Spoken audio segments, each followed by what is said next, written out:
Hi, my name is Peter Cox. I'm the chair of the Open Space Committee in the town of Hatfield. And I think this is the first time that we've been on camera, so let me first introduce my fellow members here. On my right, furthest right, is Rich Abbott. And second is Mark Gillott on my immediate right. And on my left is Craig Neal. We have a couple of other members, one of whom could not come tonight, Steve Tolumsis. And we hope that Annie Dewey may be a little bit late, but we're hoping she is going to turn up somewhat later. The main business that we have on the agenda, probably we estimate taking a couple of hours tonight, is actually going to be a meeting with Martha Lyon, who has done some design for the Trustees Park, which is next to the town hall. And we are going to get to that in about 10 or 15 minutes. And meanwhile, what we're going to do is just to take up a couple of items of business that we would do in the normal course of events. So the first thing that I should mention is that we've been working really pretty hard over the last year. It's taken us a lot longer than we thought because it was a big project. We've been working on updating the open space and recreation plan for the town of Hatfield. It's only a 5-year update, and optimistically, I think DCS thinks it's only going to take us about 2 weeks to do, but actually takes several months. And so we've been working on that, and what we have entered into now is the period for public comment, in which we have a whole draft done. And for those people who are interested, there are hard copies both at Town Hall and at the library. And even more accessible nowadays, we have it on the web, on the town website, and so that you can go and check it out there. And certainly if you have any comments or you want to contact me or any of us to talk about it, please do. Peter, can I mention something about the, if you do want to access the open space plan, you need to go to the town website and the open space committee page. And that's where you'll find the open space plan that you can download and view. So, thanks. Just wanted to add that. No, it's a piece I forgot.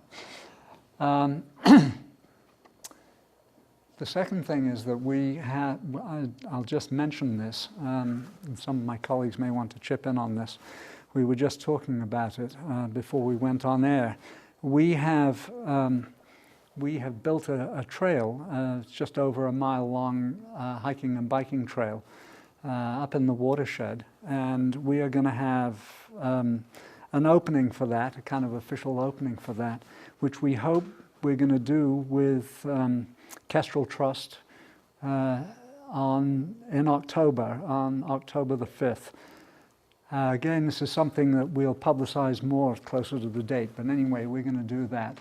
And we thought interested people, again, get in contact with us if you wish. So Mark, we have this item which maybe you could explain here to fellow members and to people out there in town what precisely this is you're going to talk about. Right. This spring at town meeting, the town meeting approved a Community Preservation Act article for the purchase of 2 pieces of property up on Chestnut Mountain. And at this time, one of those pieces of property has been closed upon. Kestrel Land Trust, who is based in Amherst, has done a lot of the work on both of these properties, and the purpose of which these properties is to protect in perpetuity for protection of the watershed and the reservoir. So one of these properties is now being closed on, and we've received an invoice from Kestrel for their costs. They received a grant for part of the costs of purchasing these properties, for 50% of it, and so now we're getting an invoice for the other 50%, and you have that in front of you. I think everybody's got a copy of that. Yeah, I do. The costs actually came in less than anticipated by almost $5,000. So this is good news. Whether it was the title fees, recording fees, surveys, and environmental assessment, all of them came in under budget. So what we expected to be more of a $30,000 cost came in at around $26,000. So the actual invoice amount is $26,021.97. Exact. Yeah. So I would like to make a motion that the motion will be that we recommend to the Community Preservation Committee, and we forward this invoice to them with the recommendation that they pay Kestrel for their services rendered and for the purchase of this, the white property on Chestnut Mountain. Second the motion. So moved. Discussion on that. You want to say anything about that? I want us to just run through the wording of the motion again, Mark. A motion that we recommend to the Community Preservation Committee. Recommend to the Community Preservation Committee that they pay the invoice from Kestrel Land Trust that was dated July 23rd, 2014 for $26,021.97 for the purchase of the white property on Chestnut Mountain.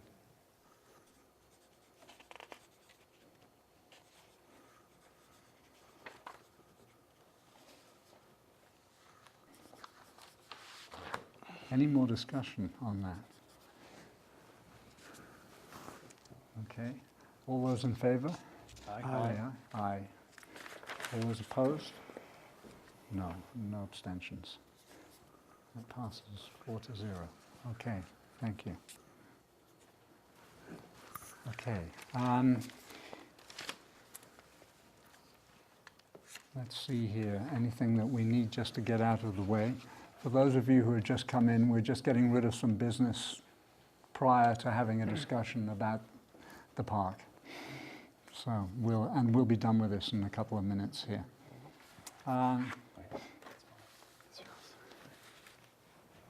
This is very nitty-gritty, but I should point out that I'm not going to be here from the July 28th through 12th of August if anyone wants to get hold of me.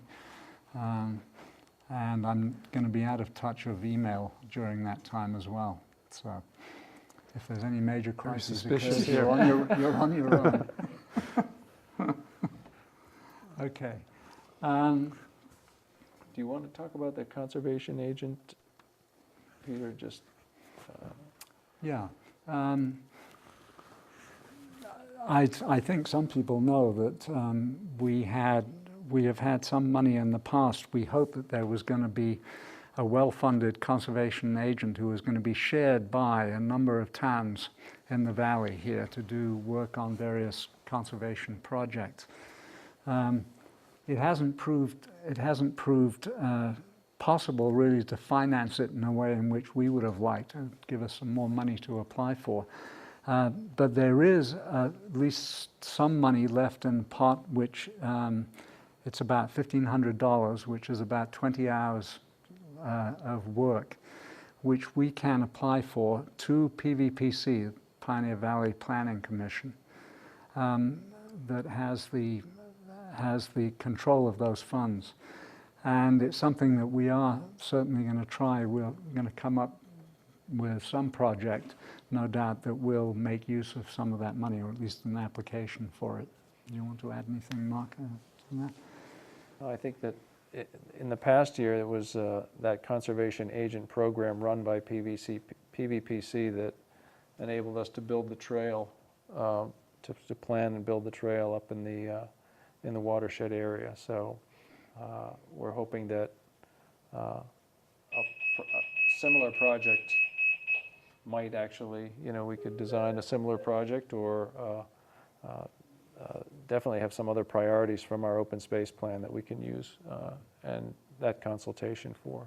So, To point out about the open space plan, about the last quarter of the plan is made up of what essentially is the agenda that we foresee that open space is actually going to try and pursue over the next 5 years. So anyone who really doesn't want to read the whole thing, they may have read it all in some other circumstance before.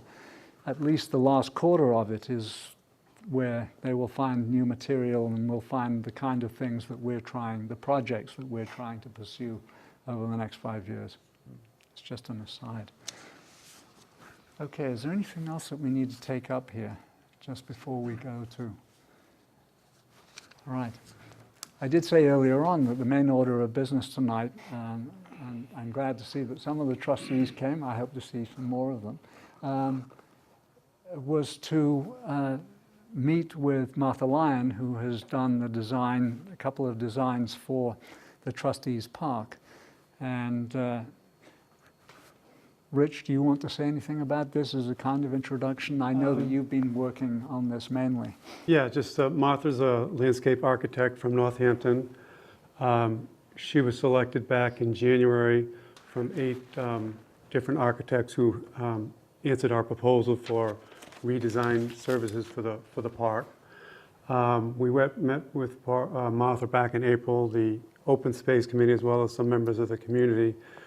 And basically at that meeting, we just threw out all our own ideas of what we thought was be good for the park. And she has sort of taken all that, and she spent some time meeting people in town, talking to people from town, getting some other ideas, and just getting a feel for what the expectations are, I guess, from townspeople. And with no further ado, I think I'll hand it over to Martha.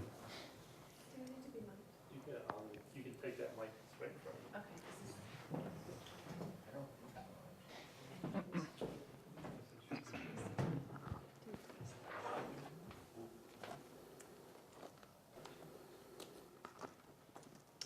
I think I'm just going to stand back here to make this simpler. That's good. You're welcome to come up closer if you like. No, I can see it. Okay. Thank you. And I'm assuming you're all trustees of the Academy. It's great that you came tonight.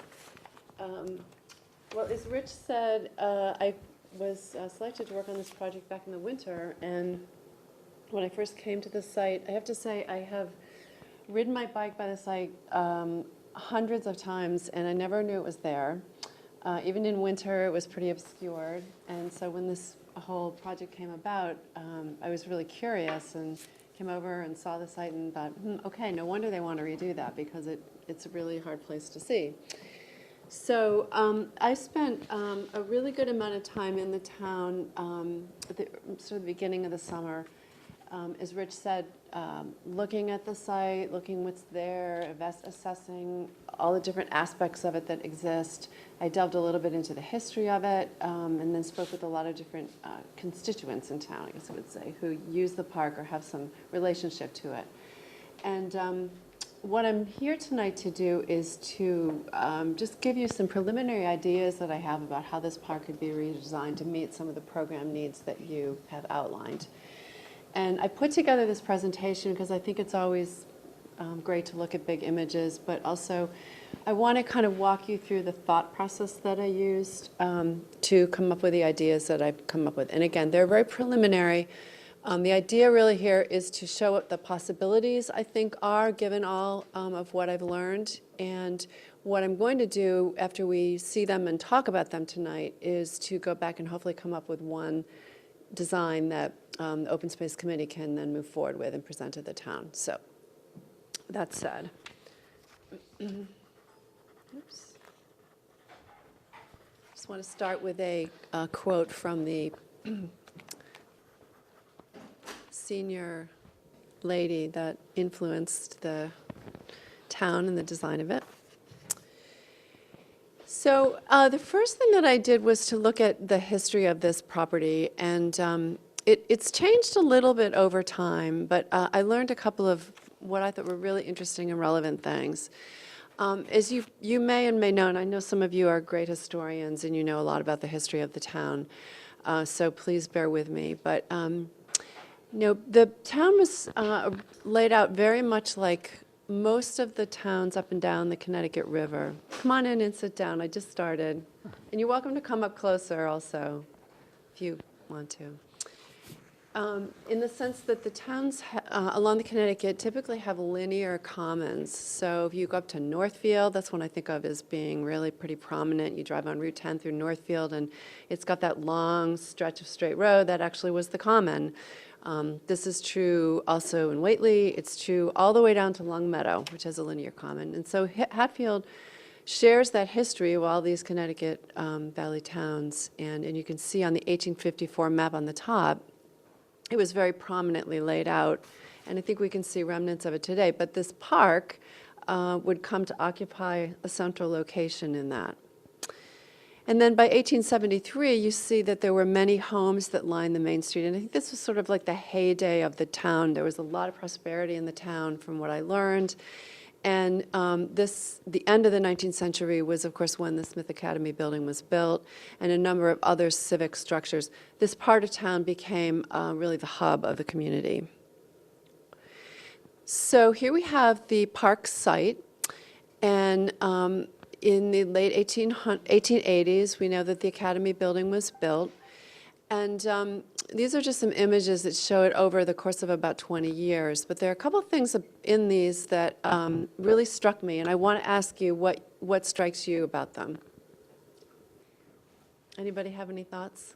Just what do you notice in them about the building, about the property, the surroundings? It's a great similarity in the. I'm sorry? A great similarity in the buildings. Well, it's all the same building. They're all the same building. Yes, Is it it's all the taken at Smith different Academy. times? It's It's not different. surprising it was similar. Okay. Seems a lot more space around Very open. the site, yeah. Very open, yep, a lot more space around. What about like details on the property? Anybody? That was a fence. Fence, yep. Anybody else? I see it comes in from the corner. I think that's kind of interesting. Yep, there's a corner entrance, okay. So I think all those observations are really terrific. So it was set on this corner, very prominently, really visible. There were some very tall shade trees. These are elms that you see in all of the images here. And as many of you know, elms really dominated the American civic landscape at the end of the 19th century and the early 20th century, up until about the 1930s, when many trees were lost in the 38 hurricane, and then later with the elm blight that came in the 50s and 60s. So these were just magnificent trees that surrounded the building, and they were popularly used because they grew very quickly, and they had that distinctive vase shape or vase shape, which allowed them to tower over buildings, but you could walk underneath them and see where you were going. So the other images that I saw in here, which really struck me, one was the circulation that you see in the lithograph in the top. There was a very distinctive pathway system that led to the school. And the fence, I think, was very prominent with those big, heavy cast iron posts and the two rails. So it was a fence that was very easy to see through, but yet it defined the property. And then the building itself, really quite intricate. And I know Stephen, who's not here tonight, we talked about this in our initial meeting, how the Victorian character of this is so much typical of Hatfield. And look at all these great elements that are on it. So we have the cupola, the chimneys, the trussing in the gable, the front gable. You see that stick-style trussing. And then, of course, the multicolor of the roof, which I think is really distinctive, too. Can anyone identify that building in the lower right photo in the right corner? No, that's cool. That's it. Yeah. Okay. So here we are, the building in 1980 and the site in building in 82 and the site in 83. So prior to demolition, what do you see here? Some of the elements have been removed, correct? So we see no cupola, the trussing that I mentioned in the gable is gone. We can't really see the roof. And then it came down, and then you have the beginnings of the park, which is on the bottom. And come on in and sit down.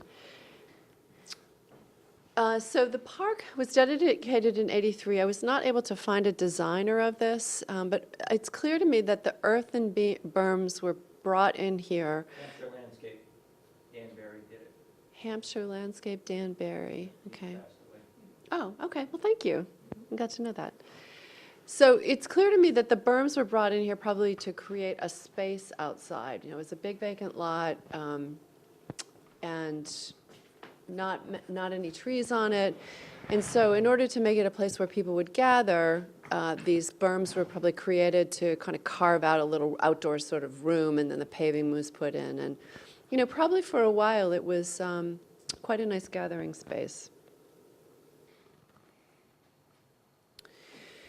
So today, let's take a look at the park today and the park setting today. Now, whenever I do design work, I always start by looking at the existing site from many different points of view. I'd like to look at its setting and the possible views that are present within or from without looking in, the circulation, how people enter, accessibility, any kind of plant material that's distinctive, any other kind of features. And so this is what we're going to do here. So the first thing that I looked at were the contexts and the views. And then on all of these, you'll see in the back that on the left is a little diagram, and then there's an image on the right that matches it. I looked at the edges of the park today, and my feeling about them is that you have some very strong edges here, which are defined by the shade trees, and then a couple of really beautiful mature native trees. And then you have weaker, what I would call weaker edges along the west side and the south side. And these are weaker because they really don't have much character. They're completely open to the parking lot. There's a lot of visibility here. So that the character of this and this kind of clash. And I think this is a little bit true too here. So in the design work that gets done, I think those need to be looked at to either preserve and enhance or to rethink so that you have a stronger edge. And going along with that are the views that are possible inside the park, looking across, outside the park, looking in. Really this is a beautiful piece of property that's viewed from the corners and the edges. These corners here especially, looking across, really quite lovely. However, the views are impeded by, in this case, this large parking area. In this case, you have a view across, but it's obstructed by all of the large trees that are growing in the berms. So the idea would be to take this and try to, again, like the edges, as we move forward with design to address some of those things. Can I ask you a question? Yes. The building to the left, is that the town hall? Yes, I'm sorry, I should have oriented you. Okay. I apologize. Park does not go in front of the town hall. That's correct, yes. So the property itself, I think I'm running out, anyway. The property boundary is here, is right here. And this is the park property itself. Okay. The committee, and it's okay if I speak for you, or would you like to speak about this? No, go right Okay. ahead. Yeah. The committee did a little bit of hunting around and found that because the town hall is here, and this is public land, that it might be possible to think about this, sort of as one space to pull these two together. However, we do know that there is a property line here. So if this is something that, long-term the trustees do not want to have happen or the town doesn't feel comfortable with, we'll certainly address that. That's the entrance to the town hall on the lower left, right? Yes. Yes, right here. So this is Main Street, this is School Street, this is Capewalk Village here, Town Hall, and then Police and Fire. Any other questions before I go on? Comment, I don't know if Martha is contemplating redesigning the front of the town hall. I don't think you are you? Not in any major way, no. Right. I mean, like redoing the steps and. Yeah, no, so no, I don't no. think that was, I mean, but there are some stones there and some Yes. monuments. And the question would be, does it make any sense to consider those in the design at all? So I guess I'd leave. Right, Yeah. yeah. We did meet with the selectmen just to throw out the idea that, you know, with no preconceived notion of what the design is going to be, but, you know, if we sort of incorporated the edge of the town hall, you know, the town property approaching the building into the park design, did the selectmen have any problem with that? And they thought that it was a good idea. Now, whether we end up doing that is up to everyone's decision. Yes, exactly, yeah. And just, I'll get to this in a second, but I actually did meet with the vets as part of my reconnaissance, so I'll share with you what they had to say, okay? Okay, so the next thing are the entrances and the circulation, how people enter the park and how they move through it. And it was pretty clear to me as the weather got better out here that this is part of this main loop and the block that a lot of people walk through Hatfield. So, you know, coming down School Street and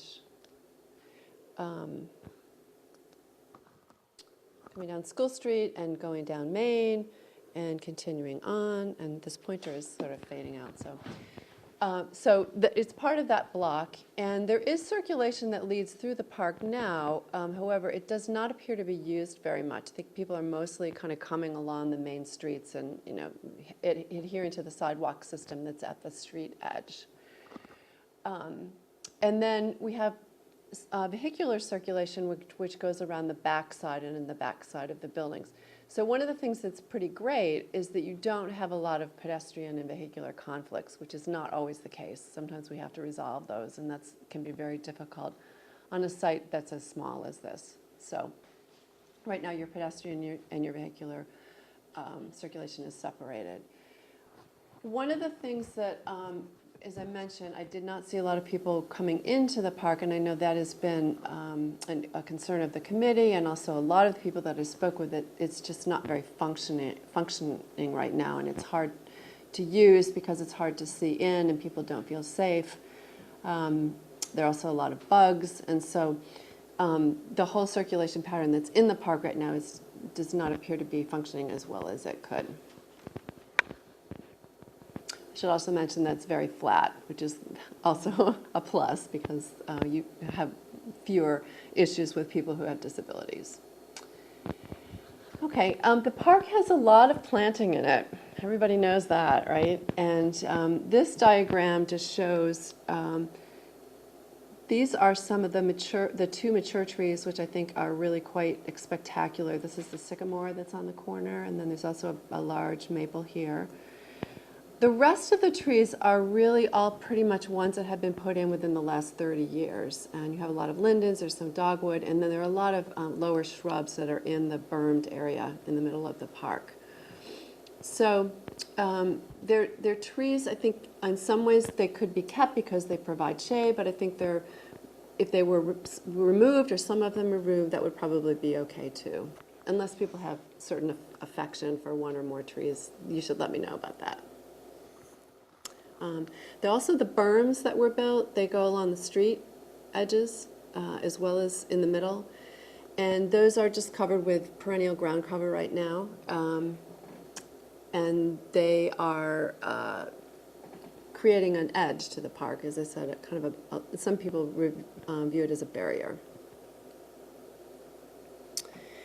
And then finally, there are a lot of objects that have been placed in the park landscape over time. And this, you know, I have to say this, I work on a lot of historic sites and I see this a lot, especially ones that have been around a while, is, you know, people tend to, you know, start bringing mementos and they make commemorative gifts, and what began as a park kind of starts looking like a cemetery. And I think that that's not, you know, you have cemeteries in Hatfield, so you want to try to minimize the amount of clutter that goes into this park and make it more of an open green space. There are some very important historic features, though, such as the plinth stone that was in the facade of the old Academy building, and then some of the other stones that were put around to commemorate different classes. And then the veteran stones, I think, are also something that are clearly really valued and need to be retained and also emphasized. Martha, can I ask about those, all those triangles where it says contemporary detail? What exactly does that refer to? Those are contemporary elements that have been added over time. So things that I would not consider historically significant. So things like the berms, the paving that's in the park, those sorts of contemporary elements. The pavers, yeah. Okay. So as I mentioned when I started this, I did spend a lot of time talking to a number of constituents in the town, and people had a lot of great ideas and were very passionate about this site. I think one of the most interesting experiences was working with Jane Betzold and the seniors. I called her to see if I could come in and talk with her, and between the time I called her and got in there to talk with her, which is a matter of days, she had created a survey, which is up here, you can see that, and passed it out to her folks that came in to do Tai Chi and yoga, and she got a whole set of really great responses. I mean, I didn't do like a tabulation, but I have them all. She gave them to me, so I will pass them over to you, as part of the project documentation. But, seniors really loved the idea of having a better green space, a place where they could go and sit and gather. They complained a lot about the dense shrubs, the bugs that I guess cluster around the shrubs, and they never wanted to be in the park for that reason. They had a lot of other great ideas about bringing in some really nice calming features, like a water feature. So here are some of the other things that people said. As I mentioned, I met with the veterans, two of the veterans, and they do feel very passionate about keeping the stones in front of Town Hall because it is a memorial town hall, and so they feel like the memorial stones belong there. But rearranging those in a way which might work better with the whole circulation pattern would be fine with them. And I did mention to them I have worked at several sites where we've had to rearrange monuments, so it can be done. I mentioned the bugs. They think people would use the park more if they could see through it. So the low hanging vegetation was seen as a real problem. People also felt really strongly about having a large open lawn, a lawn that could be used more for gatherings, either informal or small gatherings of people, a place possibly where you could put up a tent. So something that would be large enough to accommodate that, with power nearby. As I mentioned, a number of people talked about the idea of having a water feature. The South Deerfield Fountain, I don't know if anybody's familiar with that. They keep that in the winter as an ice sculpture. So it's become a real focal point in the town all year round. And then having trash bins and bike racks were also seen as quite important. And there are a lot of other things too, but these are sort of the highlights. So at our initial meeting on the project, we developed this preliminary landscape program, and I think a lot of this was confirmed by the conversations I had with the various people. And I'll just go through these because these are going to be important to carry through as the design gets finalized. So restoring the views was seen as extremely important, so that people had a view across the landscape. They could see the town hall, they could see Capewalk Village, they could see the center school. So opening that up. Retaining the cornerstone, it's not really a cornerstone, it's more of a frieze, but the Old Smith Academy marker. Rethinking circulation, so people actually go in it and use it.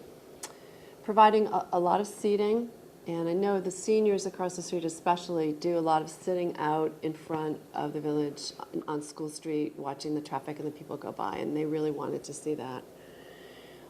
Providing a setting for a bandstand, which was part of the charge of the project to begin with. Redesigning the plantings so that provides shade and also permits visibility at the same time. And allow for the addition of event-related features such as a tent lawn, as I mentioned before. So that's the basic program. Does that seem right to you after all we've talked about? I think it covers most of the stuff we talked about. I also did a little looking around at some bandstand structures just to kind of get you thinking about what might be possible here. They're not all bandstands are alike. Some communities have really, really distinctive ones. Others are off the shelf. So Suffield, Connecticut, their bandstand is more of like a garden house structure. In Portland, in Fort Allen Park, this is one of my projects that just was completed. This bandstand was built in 1890, and it's still there. And it's right on Casco Bay, and it has a two-tone roof, which I thought was great, because that's like the Smith Academy building. The Groveland bandstand is more of a chapel-like structure, and even though it is on the old town common, which is called Elm Park. And I believe this was recently built as part of a park restoration, but you notice the cupola on it is kind of like the tower of a chapel. I was recently in Rehoboth, Delaware. This is right on the ocean, and this is a very large bandstand, but I think that what's interesting about this is, again, this kind of second story, which is sort of, mimics a lighthouse and a lookout, which is appropriate for that setting. This is a little sweet little bandstand in Fairleigh, Vermont, which is just a square structure, and it has this really funky little swooping pitched roof. And then much more traditional in Milton is sort of off-the-shelf, kind of hexagonal bandstand. But you also have a lot of imagery in this community, I think, that could be used to pull in when this gets designed. And these are just a few of the more vernacular structures that are out there, some of the tobacco barns, a couple different styles of them. And then you also have a lot of wonderful, wonderful architectural details on your buildings, from cupolas to verge boards in the gables of houses to these sort of towers. And so all of these could be, considered as the structures getting detailed. And again, that's an image of the Smith Academy building down on the right-hand side to remind you. Okay, so now let's talk about design. So as I said, I came up with 3 different ideas to start with. And again, as I mentioned, we don't have to adhere to one of these. What I'm really looking to do is to get your reaction to the ideas. And my job will be to go back and take all that you say and put it together in something that you feel like you can really endorse, okay? So each of these has a little bit of a different theme, and this first one is really drawing on the circulation patterns that we saw in those earlier photographs of the Smith Academy building, where they had these really lovely horseshoe-shaped pathways that led to the school, the corner entrance from the corner of School and Main Street, and then what we've done here is then place the bandstand structure, which would be square, in the middle of the park. But opening up the landscape, removing a lot of the vegetation there that's now, so that you do achieve having a lawn or 2 lawns at the same time. I've also held on to the lindens on this side here so that the shade would be provided. These are the existing mature trees, and then this would be an evergreen screen along the west side, which would help buffer from the parking lot. I think that circulation from the parking lot, from the corners, is very important to get people using it and to get them into the middle. This structure could be raised up a little bit. So I know we had a lot of discussion in our first meeting about needing to have it like up some so that if someone's performing in it, let's say, they'd be a little bit higher than the people sitting on the lawn around. Or it doesn't have to be raised, but I think just a slight raise, maybe 18 inches, 2 feet, if you had these gentle sloping walkways up to it, that would work really nicely, and it would be quite elegant. I meant to mention, this is a very small site, and One of the things that I have to struggle with a lot of my clients is getting them to back off of cluttering up their landscapes. A lot of landscapes get really cluttered with too much stuff. This is less than half an acre in size, and it really can't accommodate a lot and have it at the same time feel comfortable, feel like if you're a person in there, you want to be there and you're not bumping into a lot of stuff. So I think that's one thing that's happened with it is it's become extremely cluttered, and so people don't use it. So I'm going to go on. We'll look at all of these, and I also brought them on presentation boards too, so we can stand them up and have a discussion about them one by one, or next to each other. Okay, so this idea is really drawing on the idea of the lawn, the big open lawn, but also the idea of the block, like emphasizing that exterior route around the perimeter of the park, and then drawing people in at certain locations. I've designed the bandstand structure to sit on the west side, and this could be more elongated in shape, like one of the tobacco barns or of that dimension. Also could be up a little bit. It could even be up high enough so that you would have a low retaining wall across here. You've got a lot of nice stone that's in the park right now, in the middle area where the seating is, that could possibly be reused and augmented to create kind of just a little low wall here. And then this would sit up, and then you'd have this large, lovely sort of lawn in front where people could look out with a focal point of one of the commemorative stones. And then the circulation would just lead in, from the town hall edge, as well as the corner, and then from the parking lot in this corner here.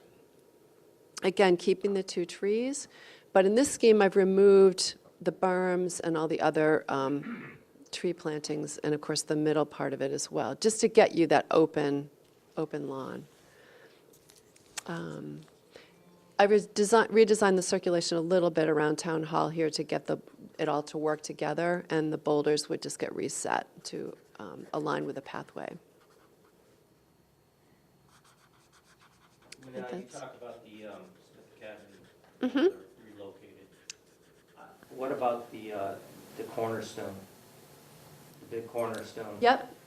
Where does that go in relation to the? Well, what I would like to see happen in any of these is, however the bandstand gets sited, and if it's up on a rise, I think having the stone sort of prominently set up against, so for example, this is hard to describe without showing a cross-section of it, but let's imagine that this building is up, say, 2.5 feet off the ground, 30 inches off the ground.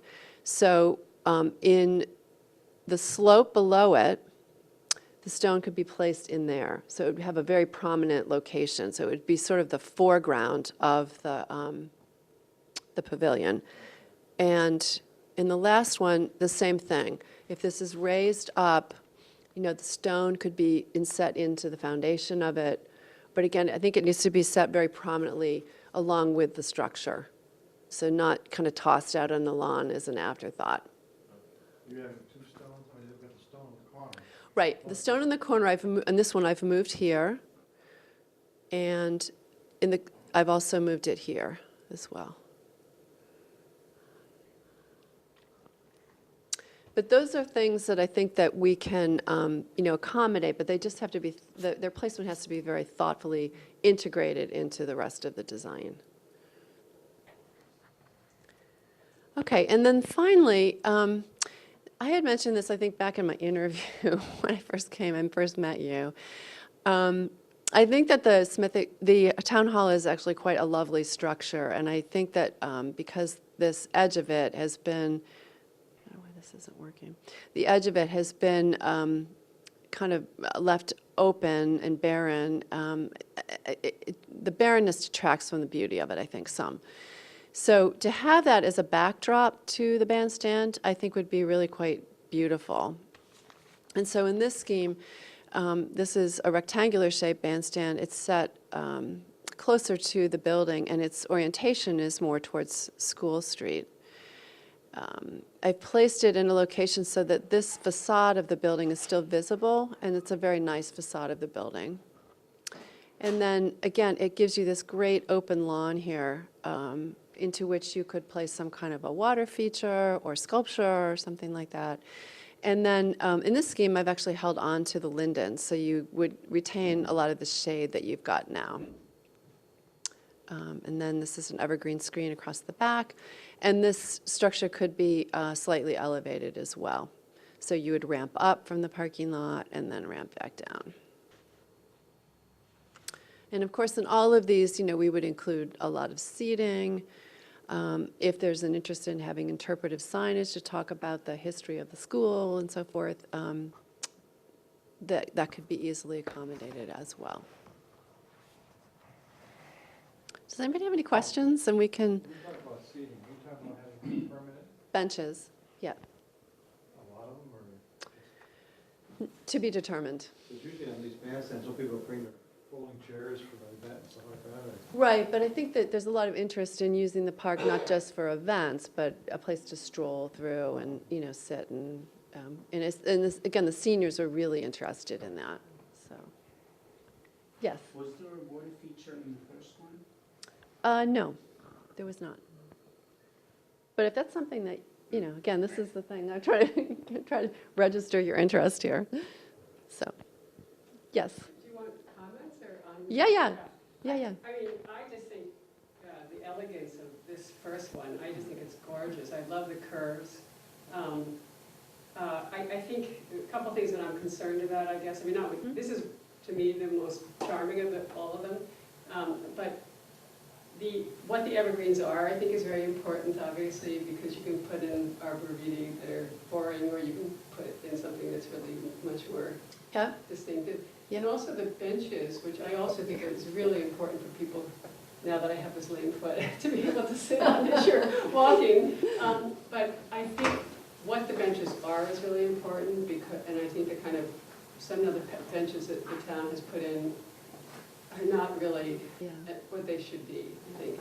But getting the comfort of the bench right and also the style is pretty crucial. So I don't know is that something that's determined not by your Later. plan, but later? Yeah, let me just state, we're really working on concepts now, and once the committee and the town have endorsed a concept, then, presumably we would take it to the next step and that would come in the next phase, which we call design development, where you actually develop the design with all the details and the materials and so forth. So, yeah. I think, Emphasize Joan's, at least from above, conceptually, it really flows nicely. Okay, good. And it has a focus, but I would like to see a water feature too. Okay, that's good. No, that can be accommodated, yeah. Anybody else have any comments? I agree with Joan here. I like this concept 1, and I think I like 3. 2, not so much. Well, not as much, but still a good design, obviously. But just to kind of general things here, are the berms pretty much gone on all the designs? When we save the lindens, I'm hoping that So are the lindens on are those on the on Main berms. Street, or? they are on Main Street and School Street. I thought they were like pear trees on School Street. Those are lindens on? There are some lindens, and then I think, Okay. yeah. Sorry. So if we, I'm hoping that we can try to save some of them. Now, this isn't all of them that are there. I've taken some of them out. They're pretty densely planted. They're pretty close together. So I've taken like every other one out, and I'm hoping that, by doing that, it won't look so really funky to have, these raised trees. We don't have to keep the entire berm. I think we can kind of clean it up. Do you know what I'm saying? Right. That's my To make it more open and be Yeah, able and to walk through it. Yes, and they can also be limbed up. They're really growing quite close to the ground, which is the problem. And limbing them up is no problem at all. You could do that now. So with the tree having grown within the berm for so long, you Yeah. have to keep the dirt around it, I Yeah, assume. we would have to keep, Yeah. some of it. But, I think possibly that could be graded back to not look like a lump. Right. That concept 1, it looks really good from this view. I think I mentioned this in our last meeting. My concern with that bandstand in the middle, that we have a similar issue we have here, which is that it's kind of a blocking thing, but I guess it would be different in the sense you're seeing through it, and you're getting to see it from different sides now, whereas as it is now, there's really only one, either you're looking from Main Street or School Street, you're not really looking from the other side, you're kind of passing by. Right. So I guess that was my concern, but maybe you've sort of addressed it because of that, the design. This would be much more open, and if you're concerned about that, I mean, again, we don't have to keep these lindens here. I was concerned about the shade. I know people are very concerned about, especially in the interim, as trees are getting taller, and if events are in the evening, the sun is really strong, so it'll take some years for new trees to get large enough to provide you with good shade. You're not gonna get much shade on the north side anyway. You're gonna be sitting in the road. Yeah. So, Yeah. maybe there's an opportunity to do more planting in here. That loop you have coming to through the Veterans Memorial, I thought was really good. I think that's a hard little spot to deal with. I think that really is a nice little feature. Question? Yeah. You have a bandstand, you have a concert. Mm-hmm. Don't people want to be in front of the bandstand to see the band?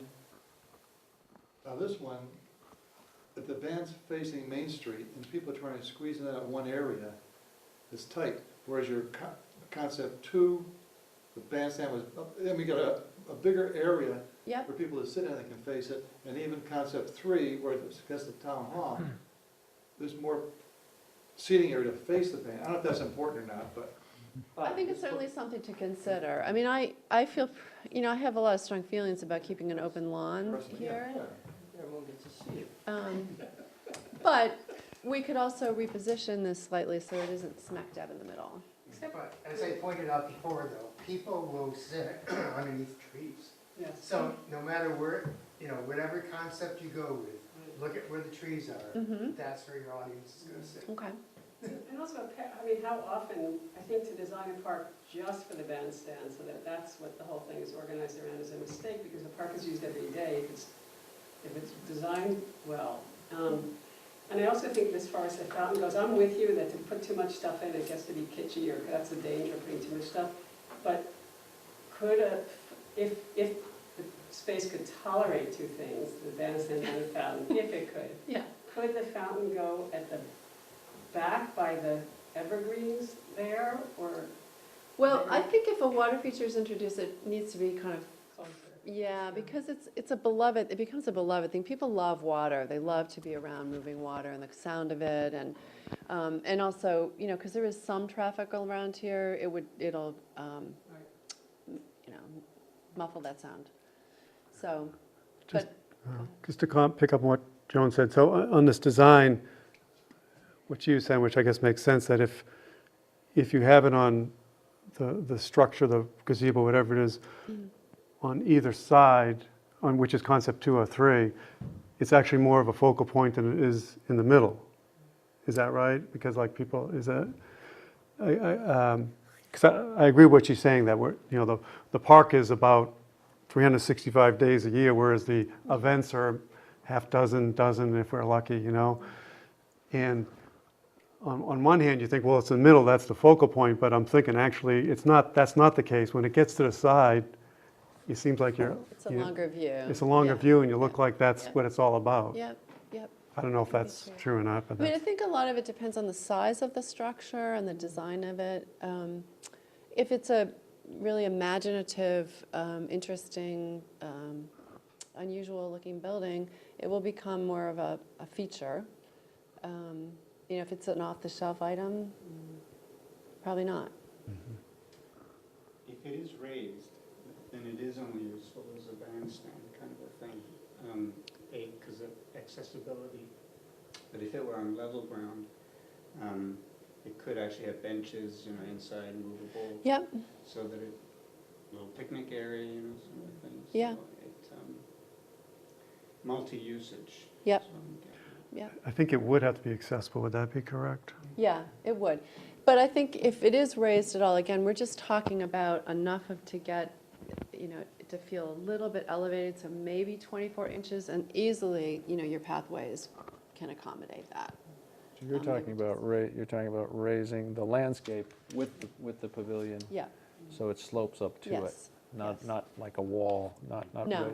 a raised floor. Yeah. Right, Yeah. and in fact, one of those images I showed you, let me show you back here, this one in Rehoboth, it's kind of a honky-tonk place, because I've never been there before, but look at all of this this horrible, and that's all rampway. You don't want that, that's just, ugh. So, but this one. There's gotta be one for Milton too, you're just not seeing it. Milton's is actually, it's built into a slope. So, yeah, this is a slope right here, so the back side of it you get into. So we can do something like that. Yeah. And so we'll go the back. Groveland one, you can see right through it, and that's, Oops, not that that's the Yeah. design that I would choose, but you can still have a structure in the middle, and you can see right through it. Yeah, yeah, that's more like a pavilion. So I just think the design of that is imaginative, that's why I put that in there. That's interesting, could you go back? Oh, I'm sorry, yes. That one, that's such a. The bottom right, Right, to mimic that in some way. did people know this building? Yeah, that's, The tea guys are just, oh, yeah, What's that? The tea guys are just moving out of that space in there. Oh, really? Oh, Yeah, I've always Right- admired right that. next to the Resort Mansion. Yes, right, actually, I was standing on their property. Yeah, it's a nice building. Yeah, this is a great structure with the little, people of it. It has an absolutely beautiful weather thing. So that's an idea too, I like that.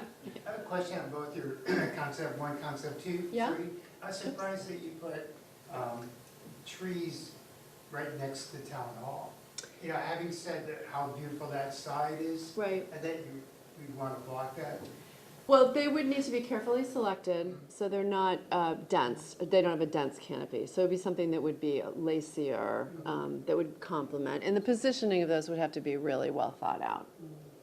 And maybe it's just, one or Well, two even- or especially something, on concept three, basically, was a wall, Right, trees covering all. yeah, it's a really good point.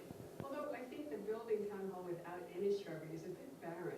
It's very barren, I yeah. think the laciness is really crucial. Yeah. But I do think it'd be really nice to see through laciness to the town hall Yeah. in some way. That's true. Or small fruit trees. Yes, Or or something- sergeant crabs or something really low. A little bit espalier type of shape, obviously. That would We be can't nice. really do that, but there are, if you prune, Yep. you can get a three round one, but, Yeah. so Martha, on these designs, they don't sort of see any smaller vegetation. Is that because we're not to that stage first, or is that basically the way you're sort of looking at it, that it wouldn't have much? Well, smaller meaning like shrubs. Or even beds, Okay. flower beds, yeah. So I think that, let me just go back to the one we've been talking about the most. I think that it would be very appropriate to do low kind of ground cover planting around here. I think, it's possible there could be a little bit done around to kind of cushion the bandstand. But I think that these kinds of planting features can become maintenance problems. Yeah. And so you want to try to, you want them to look well because they're going to be very prominent in the town. So I think that they need to be carefully placed and carefully planted with material that is easy to maintain and doesn't take over. And again, is carefully placed, I think, more than anything. So, and just some of the other ones, here, I need a new battery in this. This, area here would be all planted. You could possibly do ground cover planting in here behind the bandstand, and I think that would be it. And this one here, maybe some ground cover planting in here. That would probably be it. I have some comments. If you yeah. could go to the first design again, I mean, personally, I like this one the best, because I think it putting it in the center, it doesn't have to be in the center, it could be off-center or whatever, slightly, but it does create a number of different spaces around it that are interesting. It's not just one big space. You end up with a bigger space, a medium space, a small space, and the band could possibly pivot, depending on the audience, to whatever to whatever size audience it might have, or whatever event occurs in there. You think about the Memorial Day event and the number of people, and so you could pivot to the, to the east side, towards Main Street or whatever, and accommodate. That's probably even bigger than what we accommodate now in terms of what Memorial Day is. So I think that's a really beautiful design. And the other thing, when you talk about water, would it be possible to combine the water idea with the stones, with the memorial stones? From Possibly, the Veterans yeah. Memorial Sort of- stones? Oh, possibly, that could be done, yep, that's an idea, yeah. I just want to mention that your DPW director really loved this idea, and when you can get to him, Good, because he's got to maintain they're it. the ones who are just like, no, we're not doing that. No, no more water problem. No, we don't have enough problems with water as it is. But he's like, yeah, you've got stormwater drains out there, and there's, water coming from the building, no problem. Okay, This good. one, I think, gives you the opportunity, like Ken said, maybe to put some trees strategically for shade, Mm-hmm. so that in some venues, you can have shaded areas where you're viewing something in the bandstand, and in others, you could be in the sun, depending upon which way you choose. Yep. Okay. Any, I'm looking where the brass ensemble is gonna be for the luminarium, because that's what I see with the wing instead of town hall. What do you think, Ken? If they could plow it out. Yeah. Well, they have to do it in front of the town hall anyway. So plowing the walkways you're talking about. No, they go in with bucket loaders Yeah. and move everything off the grass. Yeah. We don't want that in there. Oh, really? Yeah. Okay.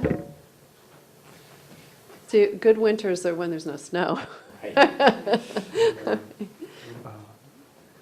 Christmas. Yeah.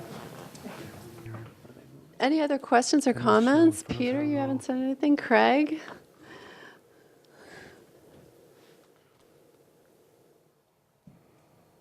On this design, as far as the relocation of the Smith site folder, Mm-hmm. I think you have it right when you say east side, so the darker spot, sort of Yeah. facing Main Street. Yes. But again, this is maybe, more refined, but I would say I like this concept here. But I would say maybe that might, again, instead of people being able to go all the way around the bandstand for viewing and everything, maybe there is a different site for that folder. Okay. Where, again, there could be more information, that would be another little locus. Mm-hmm. Of an interesting. Kind of a node. niche, Yeah. That Mark was talking about, where there might be more talking, wouldn't take away, like if people want to talk or something, if there was water in here with veterans, lots of stuff, maybe that could be more towards where the parking area is. Mhm. It's not simply, and again, that would take a lot of beautiful landscaping around it. Yeah. It would be a natural way to frame it. Mm-hmm. And maybe, again, the bandstand, people look at whole view of whatever structure. it Yep, is. that's a really good point. A whole viewing all, people taking their choice at any facing, Mhm. or all of them at once if the crowd needs that. Yep. That's a good point. Anybody else have any comments? Do you have the veterans markers incorporated in this Here. right in there? Okay. Yeah. All right. So I didn't move them very far in any of these designs because I do know what's involved in that. But also, I could tell the gentleman that I met with really felt, they're connected to that location, and they may be, hopefully not, but they may be adding more into the next century. No. So Yeah. so you have a path going through the stones, in the middle of the stones, that curved path? Are the stones on both sides, or? No, the stones are right here, so they would be on. On Yeah. one side of the path. Mhm. Yeah, so they could actually add more here. I hate to say that, but I think they are planning on adding at least one more now. So, Yeah, right now, the stones face away from the park, so. right now, let me Yes, see if they you can face see away from it. the park. They kind of curve away, and what you've done is made them so that they're on the path that kind of leads you into the park. So I think that's what's really nice. Yeah, they're kind of in a horseshoe shaped right here. Right. You see that? Yeah. So you kind of turn them the other way so that you go by them, but That's right. led into the park, which Yeah. I think is a really nice, it's not like you're moving them very much, but what you've done is make it more integral with the park design. Mhm. Can we flip to concept 3, Sure. just to have a look at that for a while? So a water feature would have to have, would that be like, could you do a solar type thing? Or you'd have to, well, that wouldn't work, you'd have to have a water source and Yeah. electrical and, I believe it does recirculate in Deerfield, though. it does I recirculate. think so. Except in winter when it stops then- with the sculptures. There must be some adding to it just because of evaporation and stuff. Well, I've never studied it in detail, but Yeah. it seems to run until it can't anymore, and then You don't want the water department to put a meter on it. That's a good point. So this focus is, from School Street, which I don't find, I mean, I kind of like the design in some ways, but that part of it I don't like as much as opposed to the Main Street focus. Yeah, I know, yeah. And the building, the Academy building was so, it really kind of served both angles. It reached out to School Street, but it also reached out to Main Street. So this is kind of fighting with that concept a little bit.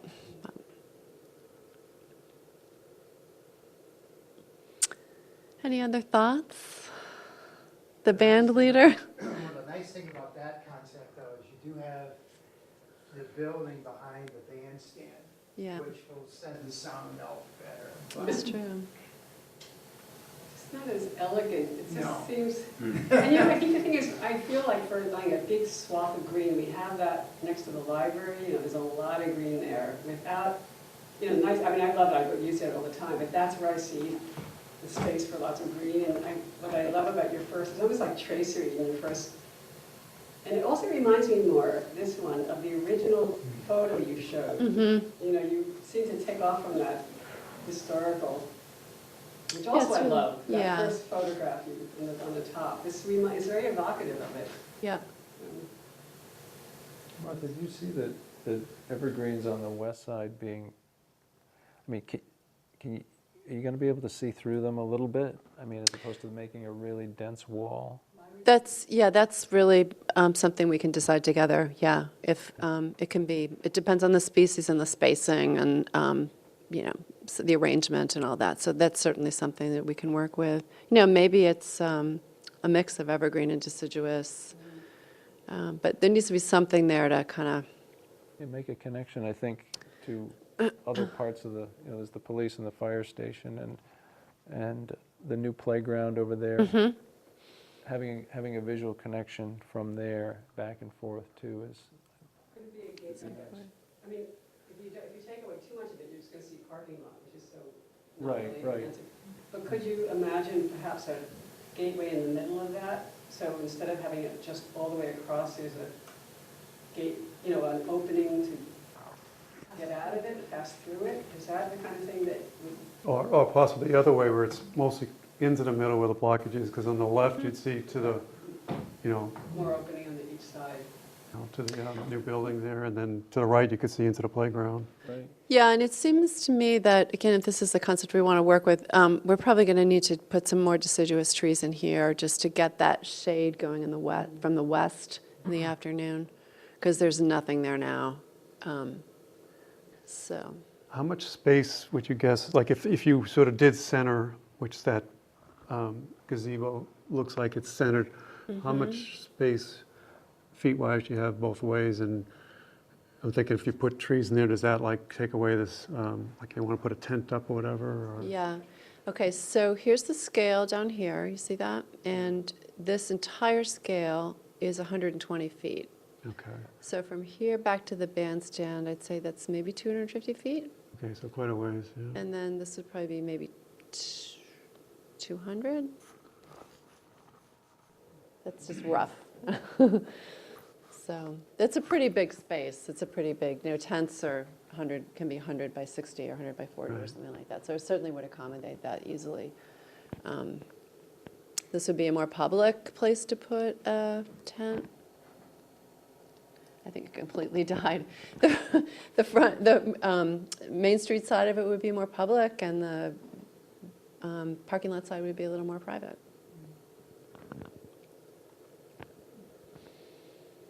The tree that's to the left of the building, that's an existing tree, right? It's sort of Yes, a it is, thing, and it's right? actually quite a nice tree. It's newer, but it's a maple, and it's in good condition. It seems very happy there, and it gives some really nice shade. Yeah, no, I Yeah. noticed that. And I was wondering, where you at, the trees that are around the center right now, are there some cherry, are there three, I was looking closely, three cherry trees? Yeah. The older, larger ones? Yeah, Well, I was really heartbroken to think that those would be taken down. I don't know if they were properly pruned, and, I don't know, it just seems. Could they be terrible. moved or not? Really not moved? They are beautiful trees. yeah. If they were pruned, I mean, they're pretty small and kept low, and I don't know, somehow pruned in some way to, but maybe it just would, maybe they would block or just make it not possible to have them from there. But I did know, maybe instead then we would make sure to plant some cherry trees. Yeah, I mean, maybe there's something that could get planted near the building. Yes, that would be nice. In flowering, yeah. Magnolias seem to be beautiful here, and the cherries do borders right across the street too. It's a little store, against the building. Yeah, it could be really quite nice. The flowering is always great. Martha, if the bandstand moved back, so, but, Yep. you'd become a little bit unsymmetrical, does that It's okay. blow the design at all, or not? Yeah. I mean, it could work. Yeah. You still have those curves, right, for the. right. Yeah. Yep. I think that would be, I don't mind it not being totally in the center. I think I like the idea of maybe set back a little. Okay, good. Yeah, I think that would work really well. Towards the back of it. Yeah, and then you get a bigger green space. So you have a larger open space on the street side, the Main Street side. Maybe there would be some room for some colorful flower planting that would kind of highlight the structure. Like being low. Yep. Okay, these are all good. Yeah. Conducive to, like, if you just took the gazebo, moved it back, and then made a square area, because like for Memorial Day and stuff, a lot of the speakers, I don't know whether you want them in the gazebo or not, but you have quite a few people around, so I didn't know if it would be better to have like a square area right in front of it for, I'm not sure what, but like. Right, like an apron or something? Yeah, to have that, where the gazebo is, have that all pavers, and then just put the gazebo behind that, so you have this, I mean, I know it sounds weird, but, you have the speakers and stuff that, have like a mini stage down below, I guess, I don't know if that's the right word to say.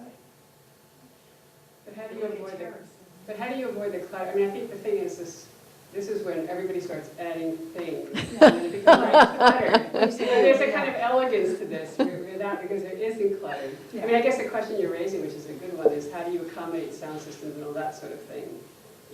Right. Or the people, because I mean, that's what my thought is, like, you have this gazebo and the functionality of it. I mean, I think it will be functional for some things, but I think for some other things it might not be. So where do people go, Do they stand out in front of it, Like if you had the Memorial Day and you had like, whatever, 7, 8 people who are sort of on stage, so to speak, they're all not going to fit in this gazebo. So how do you sort of still use this, make it function with that, So, I mean, if you had, I guess, to follow up on Anna's thought, if you, the walkways are still as they are, but if you can sort of push them up, 2 or 3 feet each way, and then, there's an apron between the each of the bottom curves of the walkway and the gazebo that you have, or just maybe on one side, Okay. something like that. Yep. So it has more of a setting, more of an open setting. There's a little apron there that allows for overflow for Yep. an event, Yeah. Okay. Put the gazebo on the other side of the walkway and make a plaza right in the middle. That way, when you have all these people, the gazebo, it's not big enough, they've got a place. And they can't congregate on the lawn? Well, if they're all in front of the gazebo, then you lose your lawn. I think people, you can sometimes think of that gazebo as being this structure with walls around it or a fence around it or something, but it could just as easily be a completely open structure that you Right. walk right through Yeah, from that's front like- to back. And all it is a roof with some posts, so Yeah, um, the Groveland anybody structure. can, All of them. you can gather under it and spill out from the sides of it. Yeah. And it could accommodate any number of people that would just gather into that center. Yeah, I think that's a really good point, Mark, and I think, yeah, having something that's a little more transparent, again, that you can see through and isn't so blocky. So many of these gazebo structures are so blocky and kind of, they just lack elegance, so. The Suffield one, I know it doesn't do what more things should be done, and I would prefer openness to adding more features that are gonna, crowd the park, but that Suffield one is charming. It is. It's like, that's very close, that's the problem Yeah, with it, but it's it really is. charming. It's like a little garden house. Right. Well, I like the idea of people spilling out, because then people walking by, don't they see things and they think, well, there's an element of what's going on there. There might be something interesting Yeah. here. Yeah, that's true too. Yeah. As the landscape slopes up to the gazebo, I can see people strolling through it, walking right through Mhm. the gazebo and out the other side. Yeah. As Yeah. a way of, Really neat. Any other comments? I'm hearing a lot of these are excellent suggestions, and I feel like I have some really clear direction. We, Ani? Yeah. There is the shape in this design. I mean, is it sort of open as to what shape the design might be? Yeah, yeah.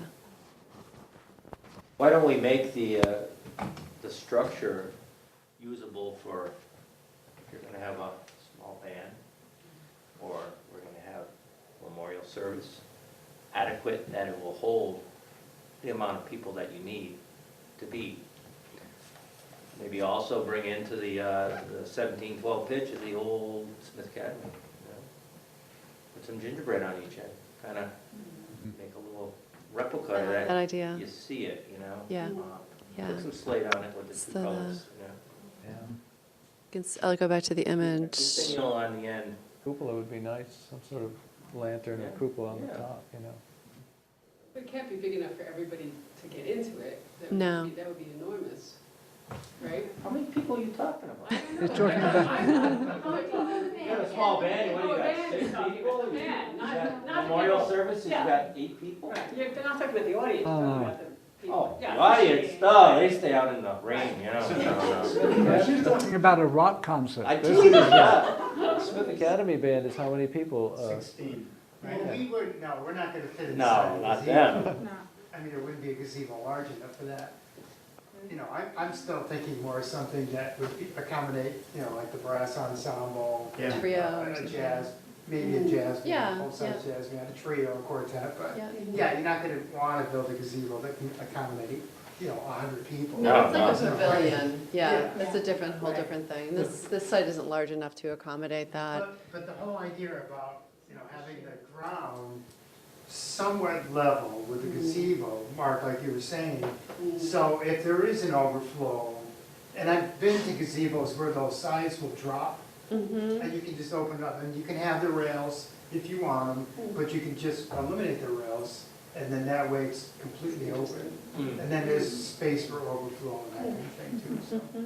When they drop, where do they go to? One side they Just open? store them somewhere. Yeah. List them out. They'll come, there's just mounts on the side that you can just remove them, so. probably won't get back on there once they get off the first time. How do people feel about lighting in the park and fencing? I like the open fences in the first, That's what I'm Pictures, talking about, yeah. yeah. Mhm. in the. They're so distinctive. But, Fencing as in perimeter, yeah, around the perimeter. could you just have a kind of a highlight fencing in just certain areas, or would that look kind of odd, Might be a little odd, Yeah. yeah.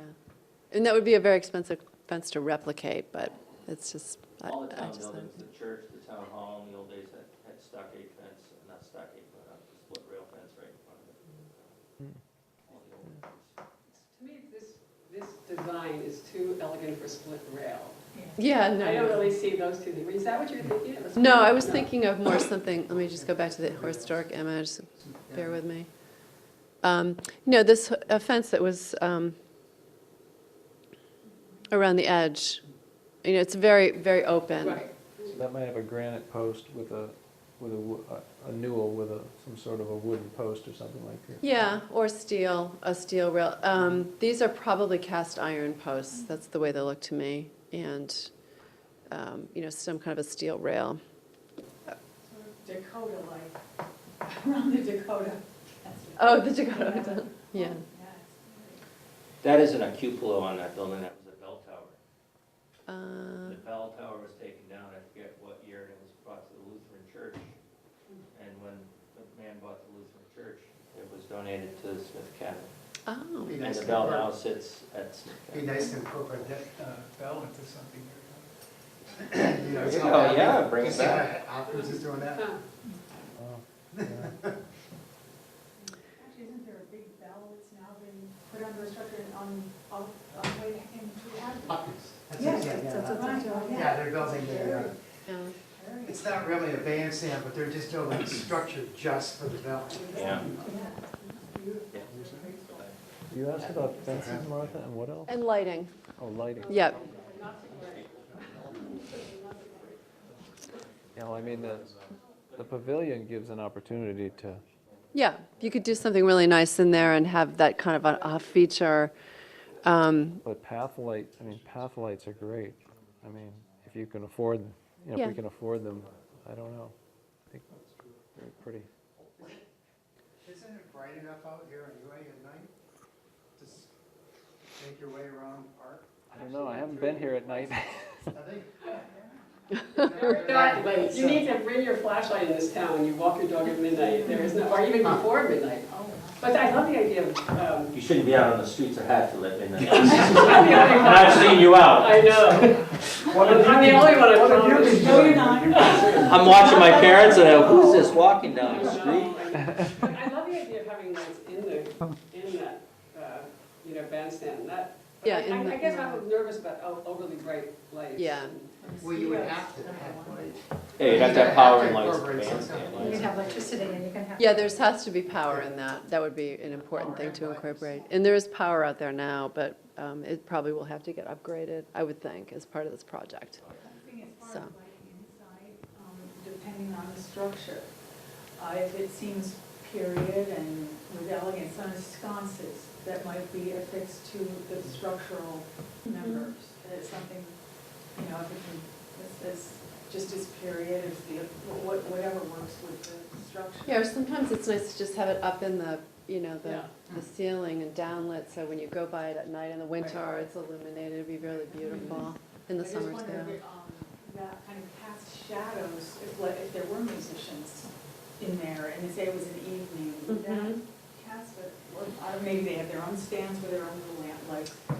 Yeah, I know the Fort Allen Park, the one in Maine, that they do a lot of concerts from that bandstand, and it does have lighting inside. But I can ask about actually how that affects the musicians, I'm not sure. I was just thinking, if you have too much inside, I think you have like tons of mosquitoes and moths. I mean, it just seems, it'd be quite distracting in terms of moths. And I don't know how many evening things might be planned, or maybe they're early enough. In the summer, yeah. Yeah, I would think, 6, 7, I mean, that's very common, or after baseball games or something like that. Yeah, it's still pretty light out then. Yeah, yeah.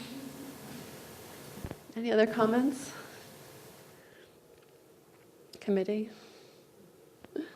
We just flip through them all again when we get slowly busy. Yeah, and I'm going to leave, there are 3 full-size here, and also I've printed some smaller ones for you to, take, so you can ponder, and also the members who aren't here as well. There's 2. And 3. So I just want to kind of wrap up. So what I'm hearing from you, and please interject if I'm getting this wrong, you basically really seem to like concept one. You like the layout of the pathways, the way that they mimic the old Smith Academy circulation, the simplicity of it. The location of the bandstand is good. It could possibly be pushed to the west a little bit so that front lawn opens up more. The tree plantings along the building, the town hall building, need to be carefully placed and possibly more, open, maybe with some color, so that the building is still visible, but it's enhanced. The west side, same kind of thing. We need to think carefully about the selection of trees and the arrangement of them, so that it's not a wall of really dense evergreen shrubbery, but it allows there to be more connections with the other park that's there and some of the other buildings behind it. Possibly put some shade trees on that west lawn just to create some more shade. And then the commemorative markers need to be carefully thought about, especially the Academy building stone, so that it's placed so that it's not a tripping hazard, which is what it looks like right now, so that it's integrated more into the, the structure of the site. And then possibly we'll look at the cherries that are out there and see the location of them and see how they overlay on this and what we could do with that. Just make it really, might not be able to get a big enough gazebo. Yeah. They cling right around that wall. Yeah. Maybe new cherries we have to Yeah. on a And I don't know, I can't remember seeing them doing this beautifully as some of those ornamental cherries that were across the street. Do people want me to consider a water feature of some type? I know you do, it's Peter, right? I would say a water feature near the Veterans Memorial. Okay. Instead of an eternal flame. Yeah. Water would be a way to really make it very special. Yeah. Just as alluring, kind of, it would really give it its. But where would it fit? Well, I can work on that a little bit. Where's the That's my tree? challenge. Not a lot of room there. Could just run as a stream in front of the stone. Perennial stream. I like that. I mean, perhaps water features aren't that much maintenance, but maintenance is a big It's an issue for yeah. us. And So so, I was surprised by the DPW director wanting, but he lives in Westfield, so I guess he doesn't really. I mean, I don't know, maybe these things, once they're going, they're fine. Just the very front of the town hall has that really pretty crescent-shaped wall there. Right. It's all planted nicely.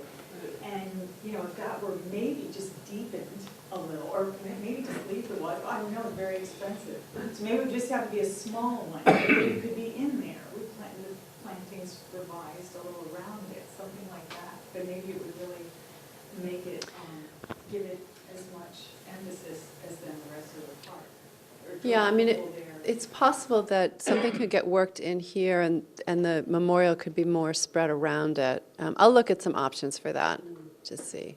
On that structure, if you were saying you're moving it back towards the west further in, to get more lawn area, shouldn't that be rotated so you get the size? It looks like it's aiming towards the School Street now, the focal point where the, Although it says 25 by 25. Yeah, it's not really- this oh, square. maybe it's Yeah. my angle I'm looking Yeah, at, it yeah. does look like The it's sign. rectangular. Yeah, it's square. I still like the idea of more of a traditional six-sided gazebo. Well, this is Hatfield, not yet. No, it's because it is Hatfield, that's why, if you build that park and you put a traditional gazebo on the front, people will think that that park's been there for 100 years. But except look at again, that shape from the house, the T guys. Yeah. That shape is square. I mean, that would be a stunning, I mean, if you'd have, the proportions would have to be that one, go back, that. That's a square structure, right? It's not just the centerpiece part of it, the central part of it. It's very linear, it just makes me think linear. I love those curved paths, I don't know, to me it was a little blocky, a little like an old ice house or something. I don't know, it makes me think of farm buildings, not an elegant. Depends on the design. What's that? It depends on the design. Yeah, it Yeah, does. yeah, And the no, detailing of it, I don't know I that. think any, in terms of spindles, of railings and little cornices, Yeah, I mean, you moldings, have and all these moldings, right, fabulous you could make a details that- square one, yeah. absolutely, I have no doubt about it. I I'm not sold on one or the other. But I think a little bit of trim of some kind. Yeah, no, I mean, look would at all be- this would be great. nice. Need Not some too much character. severity. Yeah, I mean, this is the, across the street. Yeah. I don't know how big that is, maybe you could take it down and convert it into a structure. I don't know. It's very like the ones that were on top of the Northampton State. That's the Hatfield Bird Sanctuary up there. So, So the birds were Martha, how do you see us proceeding Okay. from here? Yep. So what I will do is I'm going to go back and I will take all these ideas and come up with a revised design. I'll also do a preliminary cost estimate. So at that point, you pretty much sort of have done your work. Is that how you see it? Because I Well- guess I'm wondering about whether we need to have some time to think about it and, you know. That would be that fine we'd have too. a, you know, another open space committee meeting and trustees, if you want to, you know, come or have any more input, just so that, you know, we just sit on it a little bit. And Mm-hmm.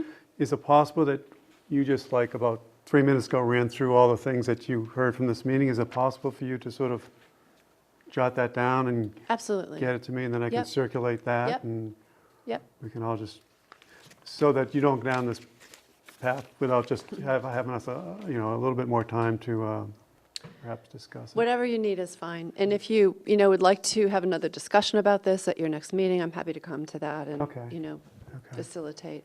I like to be in on those conversations usually, because Sure. I think questions come up that, and sometimes you can get it off in the wrong direction, so they can help you kind of get back on track. So we actually had already sort of started thinking about that, and the first date that came to mind was the end of August, August 28th. Are you around? Yeah. Okay, so if that works out, we'll make sure everyone knows. And, you know, trustees, you want to come or just give any feedback by email? And These will be, I'm leaving the drawings with you, so if you want to put them up in Town Hall, you're welcome to, it's up to you. Okay, sure. And I don't know if the town, I mean, this could go on, the presentation could go on the town website too, if you wanted to do that. Yeah, we would certainly like to have it available, especially for, well, Steve's not here, and is that something that's like an email, you could actually, is it a PowerPoint or is it It's a PowerPoint presentation. So you could actually get me the file and I could, Yeah, usually it's a PDF file. Yeah. Yeah, so I could get that to you. okay, and, that'd be great. Yeah. So it would run as kind of as a slideshow with a link on the website? Is that the way it would work? Yeah, I mean, the PDF file is kind of like pages, PDF you file, know. okay, Yeah, yeah. so they would go through it. Right. Yeah. Okay. And would you have more, at our next meeting, would we have some suggestions for more specific materials, more specific, what size plantings, what type of trees? Those, a little more specifics in terms of material and actual plantings? Do you want to do that in the next meeting, or do you want to Yeah, talk? I think, Yeah, it sounds like I you think want to the talk. sort of big concept, we have to be on board about Sure, that, and then on she the would concept. take the next piece would be part But of that would be your Right. next step, once the concept is established, to put a little more detail into some of the components? I think, yeah, I have to Are you check. gonna do new rough sketches of what we talked about? Yeah, so what part of what I know I do have in my contract is to do one or more three-dimensional drawings of this, so that I like to do bird's eye drawings, which are kind of like if you're a bird looking down, because it kind of gets you into the site. You can see what it looks like in three-dimensional form. And I can also do cross-sections, which will show, what it would look like standing on Main Street looking in, or on School Street. So I know I have that in my contract as something I need to do for you too. But let's have this meeting first, and then I can come away with more definitive answers from you. Does that make sense? Sure. Okay. All right. Good. Thanks all for coming. It was great to have your comments and very much. participation. It was really helpful. Before everyone heads out, I know you guys are like, want to make sure once we're done here that there's that the park is taken care of and all that stuff. The other piece of my thought was that, once we get to accepting Martha's design, we've got the design, and then it's a matter of trying to get funding. And I think at that point, it might be appropriate to, I know we have a sort of verbal, and everyone's good for the word, and the trustees, we got an original letter saying, if you guys do this and this, then the trustees are okay on board with going ahead with the park. But perhaps we should sort of more formalize that, and then any concerns that you have regarding maintenance, whatever, you could actually build it right into there so that we all are on the same page. So, it's just, at some point, my suggestion that we should do that. That's our biggest concern Yeah, is maintenance 10 years, 20 years down the road. right, Who's going to maintain it? right. Because we can't have an eyesore there. I agree. Flex on the trustees. And, I think that there should be language and stuff. I mean, if I was in your shoes, I'd want language in there that's, Right. as best can to ensure that. Whether it's, even like a contracted service once a year to, to really get in shape. I mean, if it's a lawn the DPW can sweep through there, I would assume pretty good. But it's the trimming and all that stuff that's might not get done, and Well, maybe. to keep it real simple, when you did, it's going to be a lot less maintenance. Yeah. It's really, I mean, we're working so many public landscapes that you come back to in 5 years, and they're not being taken care of, and you just realize that you have to, do what's reasonable, because you want it to look great, but.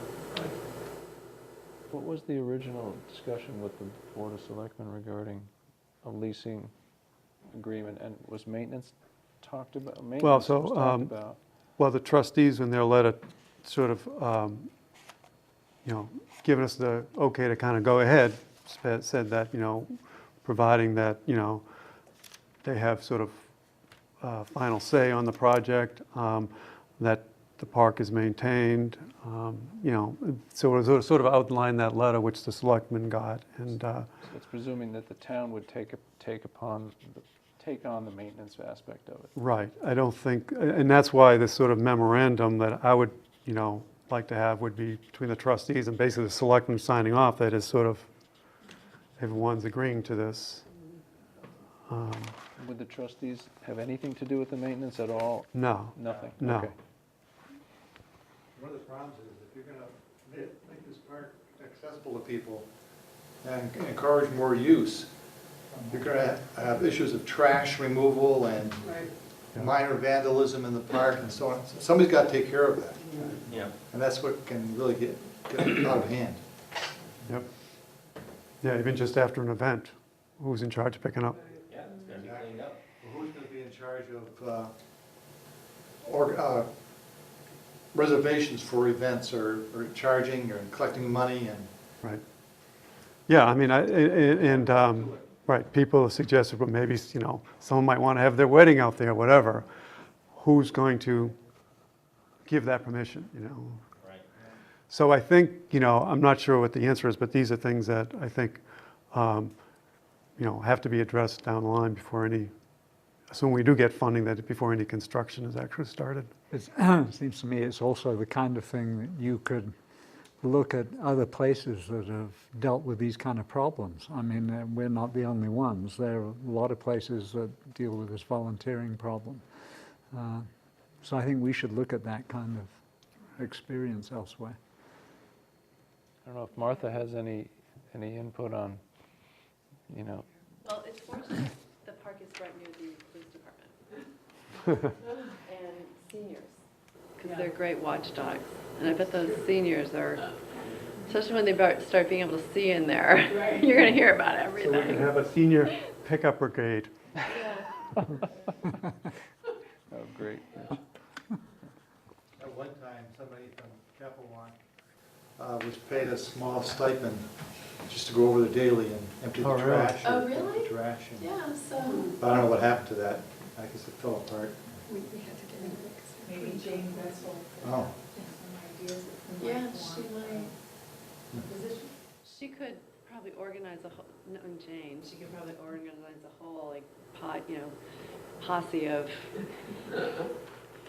90-year-old people who go out there and mow and clip and weed and. It's a rainy day or whenever they don't wanna do it, you know, and who's gonna do it then, you know? Right, you know. You talk about the DPW, but over the years, the DPW staff has decreased in size. And a lot of things that used to be done around town, like the weed whacking along the rails, it's not being done, so. They do trash. Huh? They do trash. On Fridays, they come down with a bucket loader and a pickup, 2 guys, and they throw the bags in the bucket loader.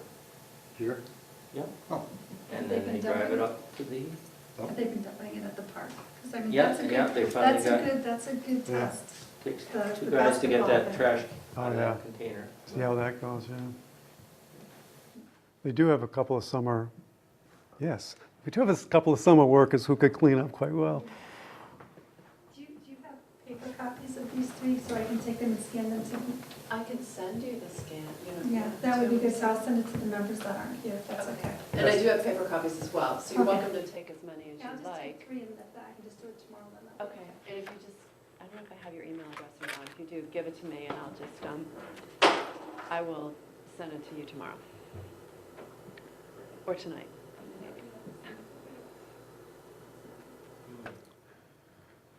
So, yeah, so we'll send an email around, but we're tentatively, well, we are scheduling an August 28th meeting. And I, you know, absent hearing something else, at the end of that meeting, we'll be sort of having Martha go on her way to come up with that kind of final design. So I guess we'll want any discussions or disagreements or whatever to come up, you know, by then. What was your plan for financing this project? Finance. Well, we're, Well, we haven't thought too much about that yet. We've We've, gone one yeah, step at I a mean- time here. We want to figure I out know you this. got CPA money to get this far, right? there's, yeah, Yeah. yeah. So Yeah, I mean, I think our there's a state grant, which I've heard is very competitive, but there is a park grant. There's CPA funds, and maybe there's town funds. We don't know, you know? I mean, I think it's, I think a bit of wishful thinking here that we get this done, people see it, and, you know, there's a little bit more willing to spend the money than they may have been on some other stuff. But we don't have any specific, There's also fundraising, I mean, private fundraising to see, yeah. to see how far that goes. What people might like to do if we did, if I was thinking about this, is that you could do something where you'd have different things you could help to buy, you know, whether it's a cherry tree or a part of a cherry tree, or you could do it that way. I mean, I know that I would do something. I mean, I would like to do something, you know, Well, give a tree to the park. So. I think there's some significant money out there to get if you hustled it, you know, with Florence Savings, CSF, CNS, whatever. So I think if you know, when we get to that point, if we can get a package together, I think there would be some outside money. I think this is a very visible kind of project too. This is not like doing a trail up in the woods or something. You know, until we actually know what type of money we're talking about, it's hard to sort of The start. other thing too is, I know, again, in Maine, in Fort Allen Park, they put a big sign up with a plan on it. And they're doing this in Saratoga Springs. I'm working on a project there too, in their park. Big sign with a plan on it, and you know what they're doing, and we need to raise money. And it's been up there in Portland. It was up there for a year, and it's really visible. So people are passing through there all the time, and Has it been successful?